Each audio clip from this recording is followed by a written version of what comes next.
Sintetizo. Sejam bem-vindos, caros apreciadores da palavra. Eu lhes trago, por meio da magia sonora do Sintetizo, o espírito condensado das letras. Acomodem-se e deixem que o conhecimento lhes fale.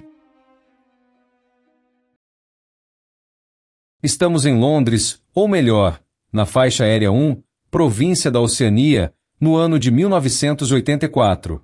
O mundo está dividido em 3 superestados perpetuamente em guerra: Oceania, Eurásia e Lestásia. Mas a guerra, é mais uma ferramenta de controle do que um conflito real por território ou ideologia.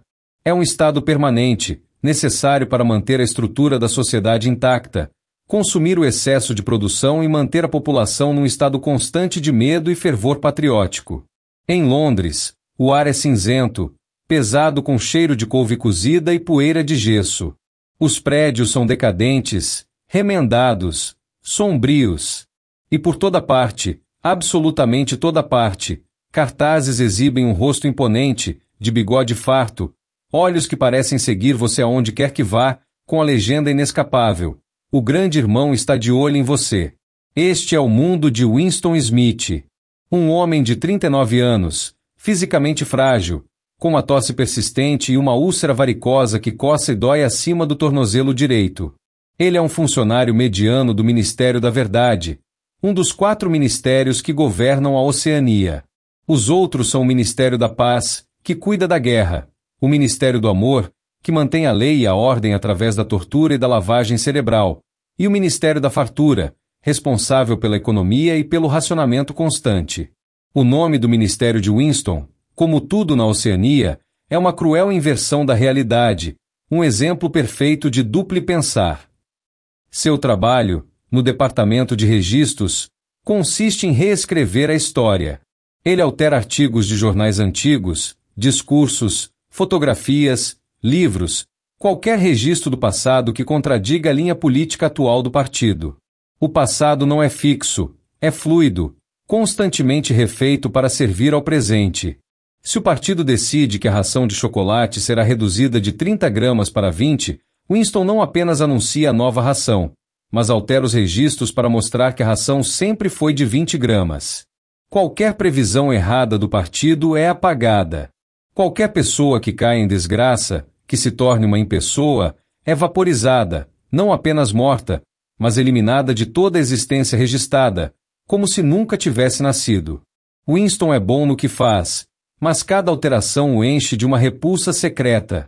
A sociedade da Oceania é uma pirâmide rígida. No topo, invisível e talvez inexistente como indivíduo, está o grande irmão, a personificação do partido. Abaixo dele está o partido interno, cerca de 2% da população, a elite governante que goza de privilégios e detém o poder real. Depois vem o partido externo, a burocracia, os trabalhadores de escritório como Winston, que executam as ordens e vivem sob vigilância constante e privações.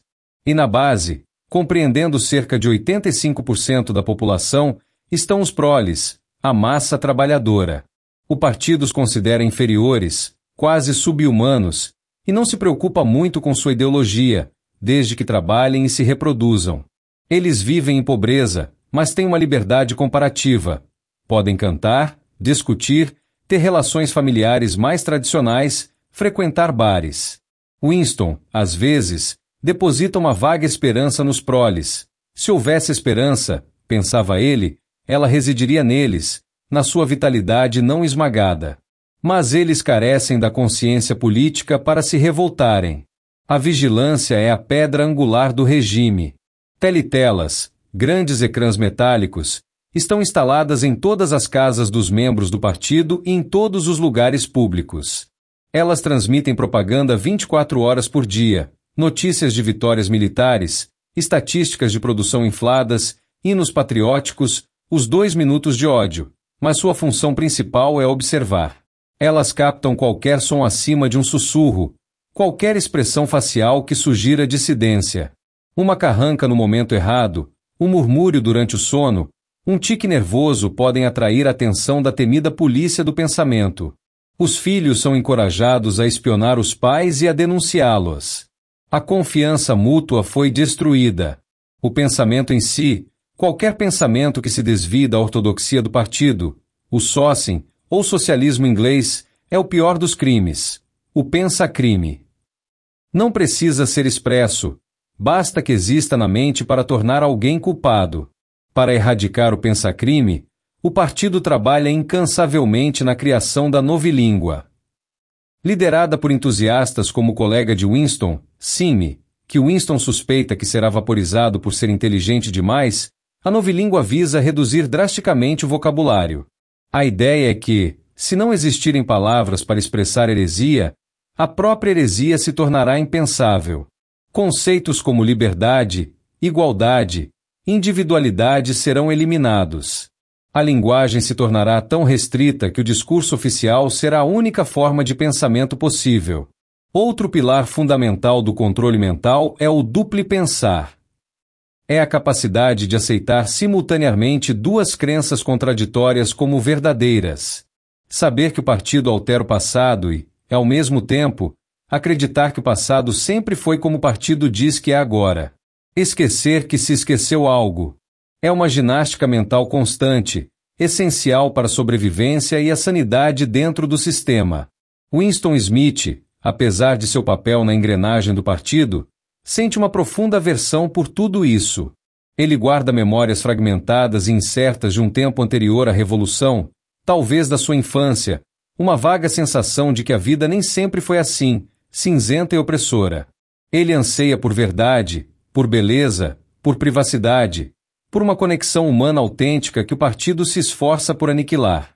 Num ato de rebeldia quase suicida, ele encontra um velho caderno em branco numa loja de antiguidades decadente, numa zona proletária relativamente menos vigiada, dirigida por um afável e aparentemente inofensivo Sr. Charrington. Winston leva o caderno para seu apartamento e, num pequeno recanto fora do ângulo direto da teletela, começa a escrever um diário. É um crime punível com a morte ou, pior, com a vaporização. Sua primeira entrada consciente é uma explosão de ódio reprimido. Abaixo o grande irmão. Ele escreve isso repetidamente, sentindo uma mistura de terror e libertação. No seu trabalho no Ministério da Verdade, duas pessoas chamam particularmente a atenção de Winston. Uma é Julia, uma mulher jovem, de uns 26 anos, com cabelo escuro e espesso, rosto sardento e um ar de autoconfiança. Ela usa a faixa vermelha da Liga Juvenil Antissexo em volta da cintura, aparentando ser uma partidária fervorosa e ortodoxa. Winston inicialmente sente uma mistura de medo e aversão por ela, suspeitando que ela seja uma espiã particularmente zelosa da polícia do pensamento, capaz de denunciá-lo só pelo olhar. A outra figura é O'Brien, um homem corpulento, membro do partido interno, com um rosto brutalmente inteligente, mas curiosamente civilizado. Há algo na postura de O'Brien, na maneira como ele ajusta os óculos, que desperta em Winston uma sensação irracional de camaradagem. Winston fantasia que O'Brien partilha do seu ódio secreto pelo partido. Essa esperança se cristaliza num breve momento, durante os frenéticos 2 minutos de ódio, um ritual diário obrigatório onde os membros do partido se reúnem diante da teletela para extravasar seu ódio contra Emanuel Goldstein, o traidor primordial, o inimigo do povo, líder da mítica fraternidade, quando seus olhares se cruzam por uma fração de segundo. Winston acredita ter visto um lampejo de inteligência, de entendimento mútuo, nos olhos de O'Brien. Uma promessa silenciosa de que ele não está sozinho. A vida de Winston muda radicalmente num dia comum, num corredor do ministério. Julia, que caminhava na direção oposta, tropeça e cai, aparentemente de propósito, bem na sua frente. Ao ajudá-la a se levantar, no meio da confusão e da dor fingida dela, ela discretamente lhe enfia um pequeno pedaço de papel dobrado na mão. Winston fica paralisado pelo medo. Poderia ser uma armadilha, uma convocação da polícia do pensamento. Ele guarda o bilhete com o coração palpitando, esperando uma oportunidade segura para lê-lo. Horas depois, no cubículo barulhento de uma casa de banho, ele finalmente desdobra o papel. Contém apenas 3 palavras, escritas numa caligrafia feminina decidida. Amo-te. O choque é imenso. O medo dá lugar a uma onda de incredulidade e depois a um desejo desesperado de acreditar. Como poderiam sequer comunicar-se? Após dias de tensão e manobras cuidadosas, eles conseguem trocar algumas palavras e marcar um encontro. O primeiro encontro significativo acontece num domingo, no campo, longe da cidade, num bosque isolado onde esperam estar livres de microfones escondidos. Lá, Júlia revela sua verdadeira natureza. Sua aparência de conformista fanática é uma máscara cuidadosamente construída para sobreviver. Ela despreza o partido, não por razões ideológicas profundas como Winston, mas por instinto. Ela odeia as restrições impostas à sua vida pessoal, especialmente as sexuais. O partido prega a castidade ou o sexo puramente para a procriação, desprovido de prazer, como um dever para com o partido. Júlia rebela-se contra isso, tendo casos secretos sempre que pode.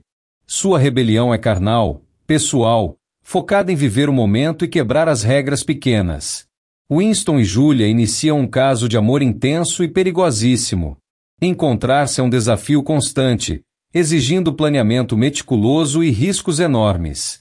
Eles partilham momentos roubados em ruínas de igrejas bombardeadas, em multidões anônimas, e mais tarde, de forma mais ousada, no quarto que Winston decide alugar acima da loja de antiguidades do Sr. Charrington. Este quarto torna-se o seu santuário privado. Não tem tela. Possui uma cama de verdade e pequenos objetos do passado que o Sr. Charrington vende, como um peso de papel de vidro com coral dentro, que fascina Winston. Ali, eles podem conversar livremente, fazer amor, partilhar comida proibida do mercado negro, café de verdade, açúcar, pão branco, compota, prazeres simples que são atos de rebeldia. Para Winston, o ato de fazer amor com Júlia é um golpe contra o partido, um ato político. É a afirmação da vida, do instinto, da lealdade pessoal contra a pureza mortal e o controle totalitário. Para Júlia, é mais simples, é natural, é bom e é contra as regras deles. A relação com Júlia fortalece a determinação de Winston, mas também o torna mais imprudente. Sua convicção de que O'Brien é um aliado secreto cresce. Ele anseia por uma rebelião maior, mais organizada. Finalmente, o momento que ele esperava acontece. O'Brien o aborda no corredor do ministério, fazendo um comentário aparentemente inocente sobre um artigo de Winston na Novilíngua, e o convida a ir à sua casa para buscar a última edição do dicionário de Novilíngua. É um pretexto claro, um convite velado.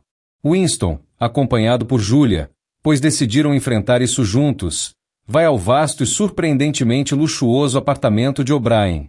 É um mundo diferente do que conhecem.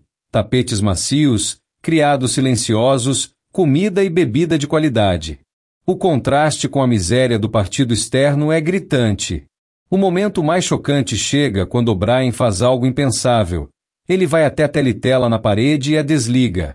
Podemos falar livremente aqui, diz ele. Esse privilégio, reservado apenas ao partido interno, parece confirmar tudo. O'Brien declara abertamente que ele e outros são opositores do partido, membros da fraternidade liderada por Goldstein. Ele o submete a uma espécie de juramento, perguntando se estão dispostos a matar, a cometer sabotagem, a trair o país, a fazer qualquer coisa pela causa. Winston e Júlia concordam com tudo, exceto uma coisa: nunca se separarem ou se traírem mutuamente. O'Brien aceita, e promete enviar a Winston uma cópia do livro de Emanuel Goldstein, o Manifesto Secreto da Fraternidade, intitulado A Teoria e Prática do Coletivismo Oligárquico. Alguns dias depois, durante a Semana do Ódio, um festival de propaganda ainda mais intenso, um homem esbarra em Winston e troca de pasta com ele discretamente. Dentro da nova pasta está o pesado livro de capa preta, sem nome de autor ou título na capa. Escondido no quarto alugado, Winston começa a ler avidamente para Júlia, embora ela se mostre mais interessada em estar com ele do que nas teorias políticas complexas. O livro é denso, analítico, explica a estrutura geopolítica do mundo, com os 3 superestados em guerra constante, mas nunca decisiva, pois a guerra serve para manter a estrutura social e o controle psicológico. Detalha a filosofia do partido, O objetivo não é o bem-estar de ninguém, nem mesmo da elite, mas o poder puro. Poder pelo poder. Explica como o partido manipula a realidade através do controle do passado, da novilíngua e do duplo pensar. Afirma que a hierarquia social é permanente e que a verdadeira natureza do poder é infligir dor e humilhação. O livro confirma muitas das intuições de Winston, dando-lhe um quadro intelectual para seu ódio, mas não oferece nenhuma solução prática ou esperança de vitória fácil.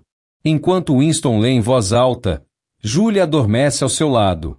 Ele contempla o peso de papel de vidro, sentindo uma estranha calma, uma sensação de compreensão, mesmo que sombria. Nesse momento de tranquilidade, uma voz fria e metálica ecoa pelo quarto, vinda de trás de um quadro na parede. Vocês são os mortos. A Telitela estava ali o tempo todo, escondida. O santuário era uma armadilha. Ouvem-se botas pesadas na escada. Soldados da polícia do pensamento, vestidos de preto, irrompem no quarto.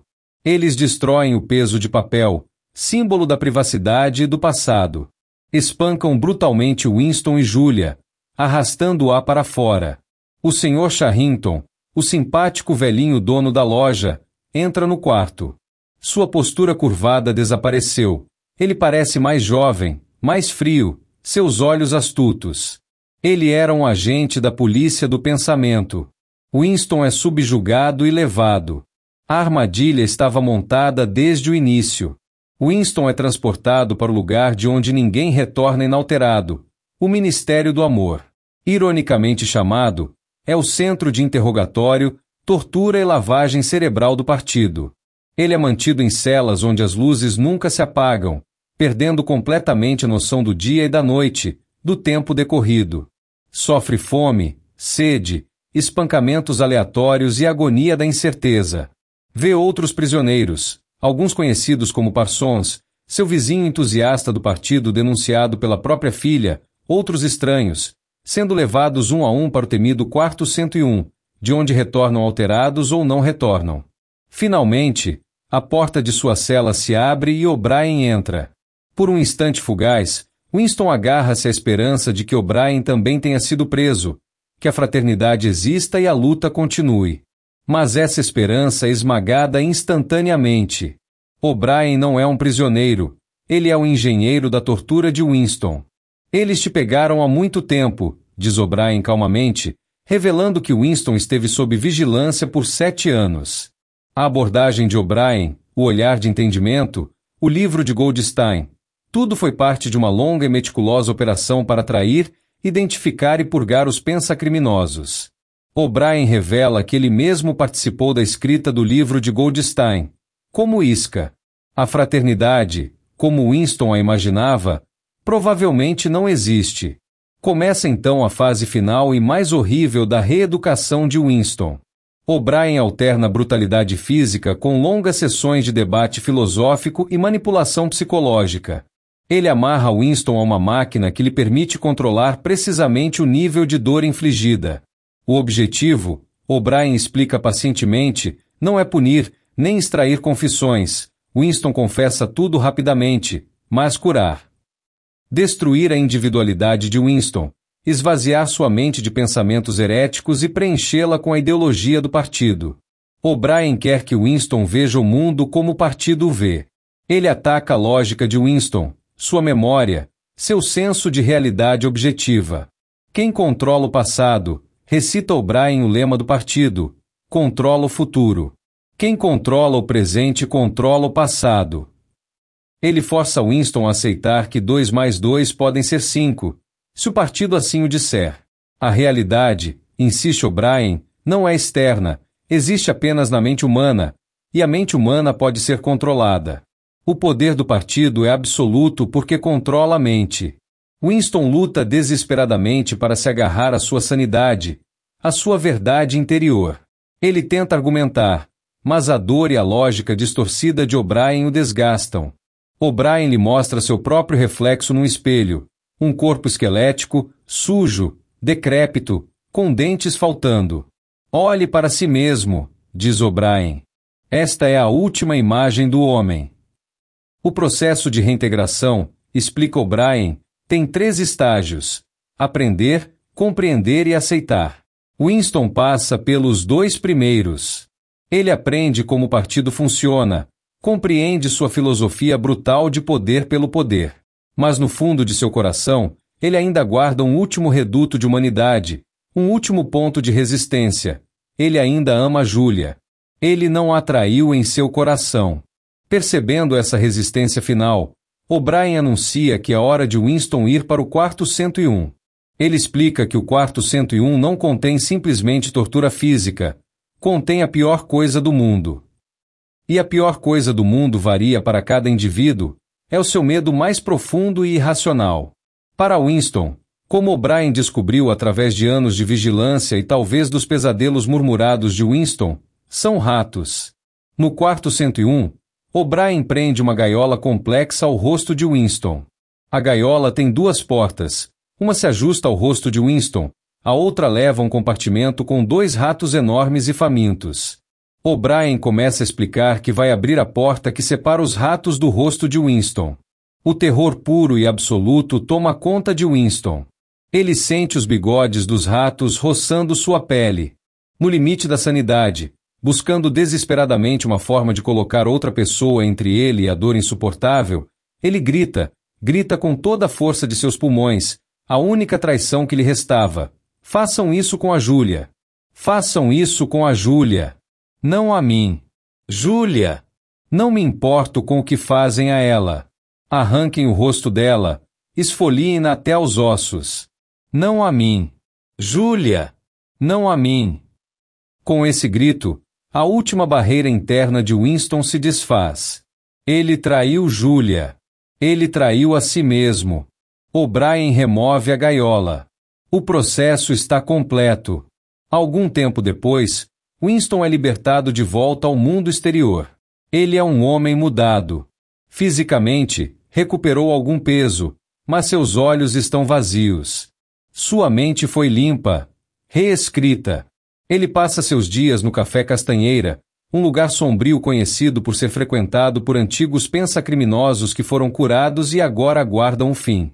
Ele bebe gin da vitória, joga xadrez consigo mesmo, traça figuras na poeira da mesa. Ocasionalmente, fragmentos de memórias, talvez reais, talvez falsas memórias implantadas, passam por sua mente, mas ele as afasta. Ele tem dinheiro suficiente, um trabalho sinecura. Ele está seguro. Um dia frio e ventoso de março, ele reencontra Julia por acaso no parque. Ela também mudou. Seu corpo está mais rígido, seu rosto tem uma cicatriz. Eles conversam brevemente, sem emoção. Ambos admitem, de forma desapaixonada, que traíram um ao outro. Quando isso acontece, diz Julia com indiferença, você não sente mais o mesmo pela outra pessoa. Não há mais amor, nem ódio, nem paixão. Apenas vazio. Eles concordam em se encontrar novamente, mas ambos sabem que não o farão. Separam-se como estranhos. Winston retorna ao Café Castanheira. A Telitela anuncia uma grande vitória militar da Oceania na África. Trombetas soam. Uma onda de fervor patriótico varre o café. No passado, Winston teria questionado a veracidade da notícia. Agora, ele a aceita. Uma lágrima escorre por sua bochecha. Ele olha para o enorme retrato do grande irmão que domina o ambiente. A luta terminou. Foi uma luta longa e árdua contra sua própria mente, contra suas memórias, contra sua humanidade. Mas agora, finalmente, ele havia vencido. Ele não sentia mais repulsa, nem medo, nem ódio. Ele sentia uma profunda paz, uma aceitação total. Ele amava o grande irmão. A submissão de Winston é completa. Sua individualidade foi extinta, substituída pela conformidade e adoração ao partido. O sistema triunfou.